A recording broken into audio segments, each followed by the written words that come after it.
بسم اللہ الرحمن الرحیم الحمد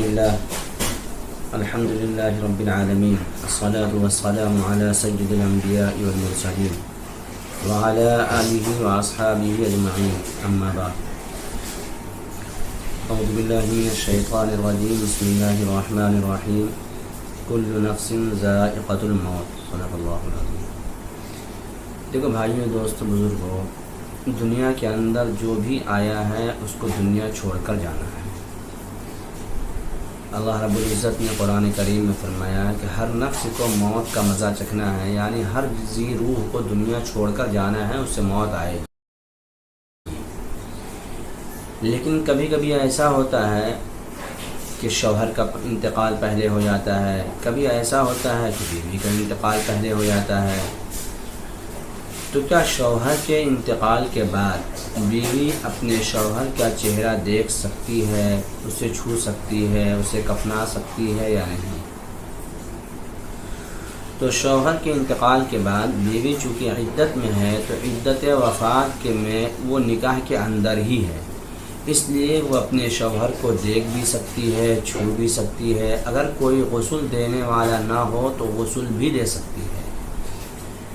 اگر کوئی میسر ہو، کوئی مرد موجود ہے تو وہ دے، اور اگر نہ ہو خدا نخواستہ تو پھر بیوی غسل بھی دے سکتی ہے اور دیکھ بھی سکتی ہے، چھو بھی سکتی ہے۔ لیکن بیوی کے انتقال کبھی ایسا ہوتا ہے کہ بیوی پہلے انتقال کرے گی، تو بیوی کے انتقال پہ شوہر کا نکاح اب باقی نہیں ہے، لیکن شریعت اسلام کے اندر اس کا دیکھنا درست ہے۔ اس کا چہرہ دیکھ سکتا ہے، اس کو کانھا بھی لگا سکتا ہے، قبر میں بھی اتار سکتا ہے، لیکن قبر میں اتارنے میں بھی اس بات کا خیال رکھا جائے گا اگر کوئی رشتہ دار عزیز ترین ہے، مثلاً محرم میں بھائی، چچا یا جو ہے والد یا اور کوئی ایسے رشتہ دار جو محرم ہیں اگر موجود ہیں تو قبر میں وہی اتاریں، لیکن اگر نہیں ہیں یا ہیں لیکن کسی اور کی بھی ضرورت ہے تو شوہر بھی قبر میں اتار سکتا ہے اور شوہر کانھا بھی دے سکتا ہے۔ جو لوگوں میں مشہور یہ بات ہے کہ بیوی کے انتقال کے بعد شوہر چہرہ بھی نہیں دیکھ سکتا ہے اور میت کو چھو بھی نہیں سکتا ہے، یہ غلط ہے۔ میت کو چھو بھی سکتا ہے، چہرہ بھی دیکھ سکتا ہے، ان کو کانھا بھی لگا سکتا ہے اور پھر ان کو جو ہے قبر میں اتار بھی سکتا ہے۔ قبر میں اتارنے میں عام طور پہ دیکھا جاتا ہے کہ لوگ اس میں احتیاط نہیں برتتے، بلکہ عورت کا جنازہ ہے کوئی بھی اتارنے کے لیے تیار ہو جاتا اور قبر میں اتر جاتا ہے، یہ درست نہیں ہے۔ اسی طریقے سے آج عام رواج ہے کہ کسی کا بھی انتقال ہو جائے، چاہے وہ انتقال کرنے والا مرد ہو چاہے انتقال کرنے والی عورتیں ہوں، تو محلے کی بھیڑ اکٹھی ہو جاتی ہے اور دیکھنے میں عورت ہو تب بھی مرد دیکھنا شروع کر دیتے ہیں اور مرد ہو تو عورت دیکھنا شروع کر دیتی ہے۔ یہ شرعاً درست نہیں ہے۔ جس طریقے سے موت سے پہلے یعنی زندگی میں پردے کا حکم ہے، اسی طریقے سے موت کے بعد بھی ہے۔ اگر وہ مرد انتقال کر گیا ہے تو وہ شریعت کا مکلف نہیں ہے، لیکن یہ دیکھنے والے ساری عورتیں جو آ رہی ہے یہ تو شریعت کے مکلف ہے، اسی لیے انہیں نہیں دیکھنی چاہیے، بلکہ جو محرم ہے جس کا دیکھنا جائز اور درست ہے بس وہی میت کو دیکھ سکتا ہے۔ اب میت کی انتقال کے بعد اس کے ایصال ثواب کا مسئلہ، عام طور پہ لوگ انگلیوں میں گن کر کے 4 دن اور جو ہے 10 دن اور 20 دن اور 40 دن یعنی تیجا، چہارم، 20واں اور 40واں کرتے ہیں۔ اس کا شریعت میں کوئی حکم نہیں ہے اور شریعت کا اس سے کوئی تعلق نہیں ہے۔ ہمارا کوئی عزیز، کوئی رشتہ دار، کوئی خاندان والا دنیا سے چلا جائے تو جس طریقے سے دنیا کے اندر ہم اس کے کھانے اور پینے اور ساری چیزوں کا خیال کرتے ہیں کہ اس کی ضرورت میری ذمہ داری ہے ہم اس کو پورا کریں، اسی طریقے سے اس کے انتقال کے بعد وہ ہر اعمال اور نیکی کا محتاج ہے، تو ہمیں یہ چاہیے کہ ہم ان گنتیوں کے چکر میں نہ پڑیں بلکہ روزانہ ان کے لیے جو کچھ ہو سکے ایصال ثواب کرتے رہیں، چونکہ ہم جو بھیجیں گے وہی ان کو پہنچے گا اور وہی ان کو ملے گا، اس کے علاوہ وہ کوئی نیک عمل نہیں کر سکتے ہیں۔ جب وہ اسی عمل کو کریں گے جو بھیجا جا رہا ہے ان کے پاس، وہی چیزیں ان کو ملے گی، تو پھر ہمیں چہارم اور 40واں کا انتظار نہیں کرنی چاہیے، اس کا تعلق شریعت سے ہے بھی نہیں۔ ہمیں روزانہ جو ہو سکے، اگر روزانہ ہو سکتا ہے پورا قرآن پڑھ کر پہنچانا تو پورا قرآن پڑھ کر پہنچائیں، ورنہ اگر چند پارے ہو سکتے ہیں چند پارہ پہنچائیں، نہیں تو کم سے کم سورہ یاسین پڑھنے کا معمول بنائیں اور روزانہ سورہ یاسین پڑھ کر پہنچائیں۔ اور اس سے بھی آسان اور سہل کام یہ ہے کہ ہر نماز کے وقت ایک معمول بنا لیں کہ ہر نماز کے وقت میں ہم کم سے کم 3 بار قل هو اللہ احد پڑھ کر ان کو ثواب پہنچائیں گے،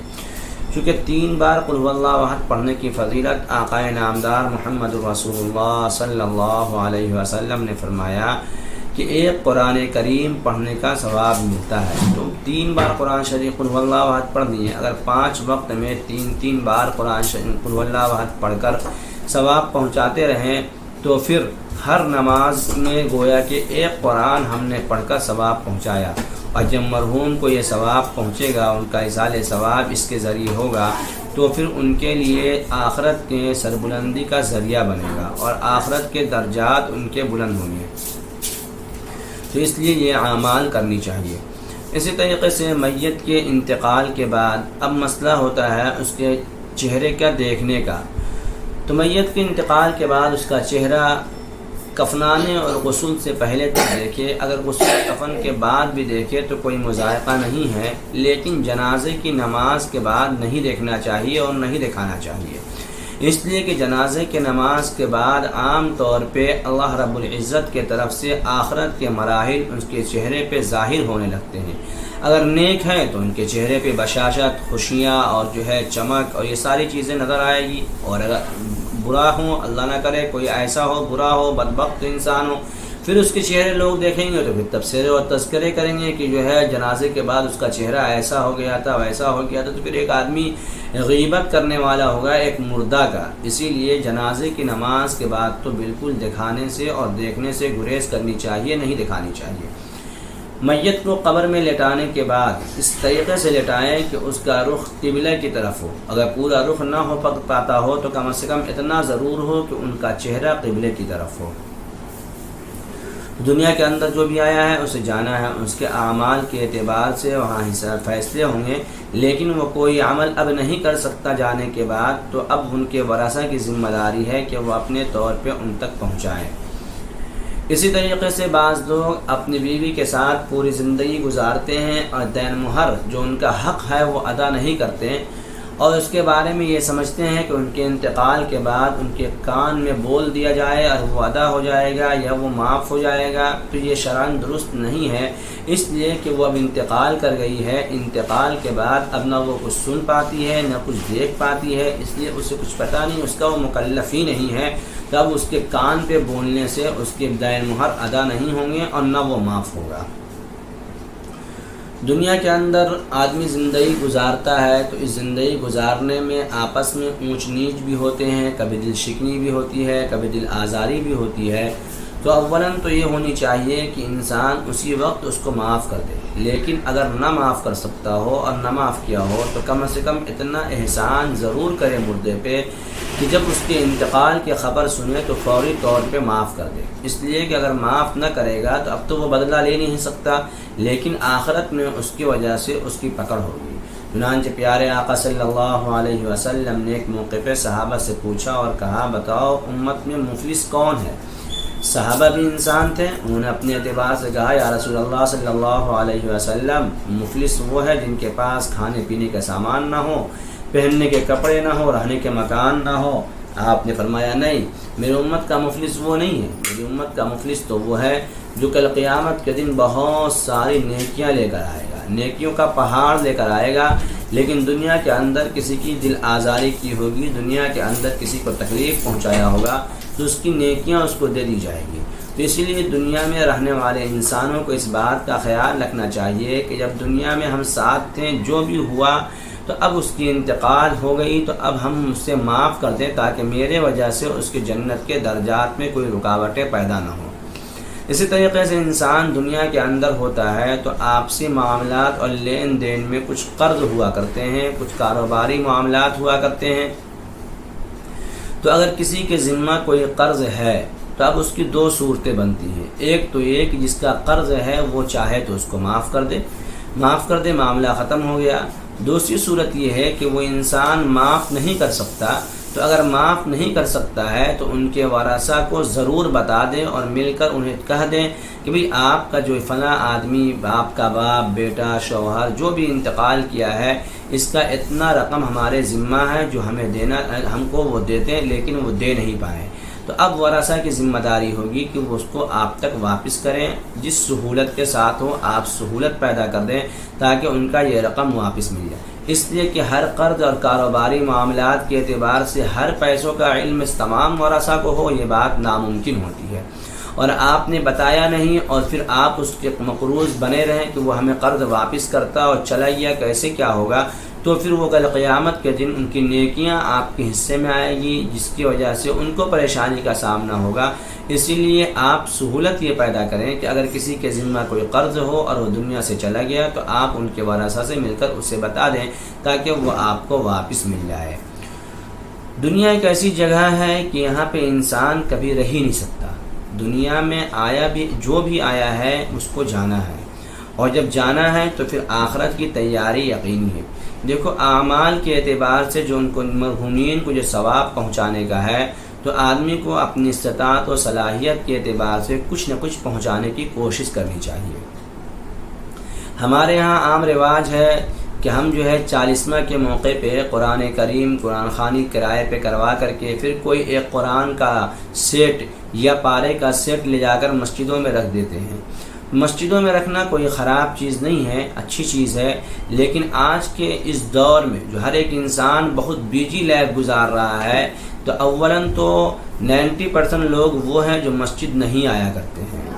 وہ جو 1% مسجد آنے والا ہے وہ بھی اتنی جلدی میں آتا ہے کہ ان کی رکعتیں چھوٹتی ہے۔ جب ان کی رکعتیں چھوٹ رہی ہے تو وہ مسجد کے رکھے ہوئے پارے اور قرآن کو کب پڑھیں گے؟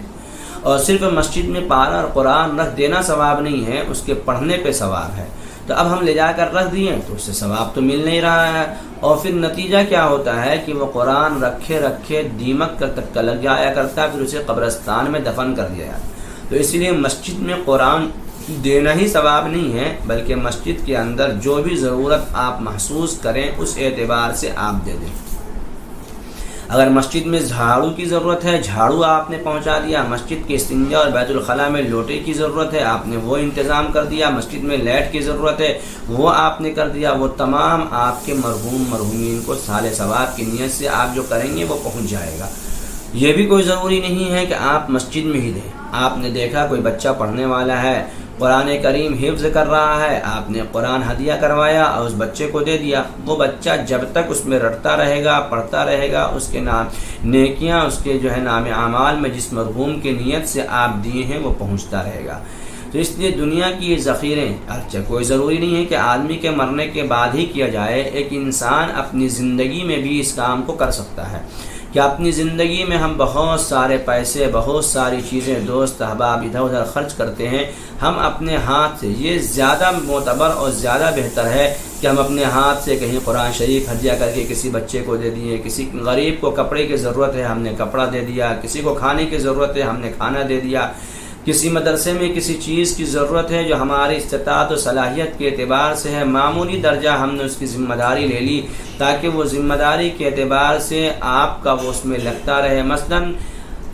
ہم آمدنی ہماری کم ہے، ہم نے یہ سوچا کہ اتنے سارے بچے یہاں کھاتے ہیں، یہاں پڑھتے ہیں، حفظ کرتے ہیں، قرآن میں لگے رہتے ہیں، ہم تو ان کا مکمل کھانے کا انتظام نہیں کر سکتے، لیکن کھانے میں جو اصل چیز استعمال ہوتے ہیں وہ نمک ہے، ہمارے اندر استطاعت ہے، ہم نے نمک پہنچا دیا کہ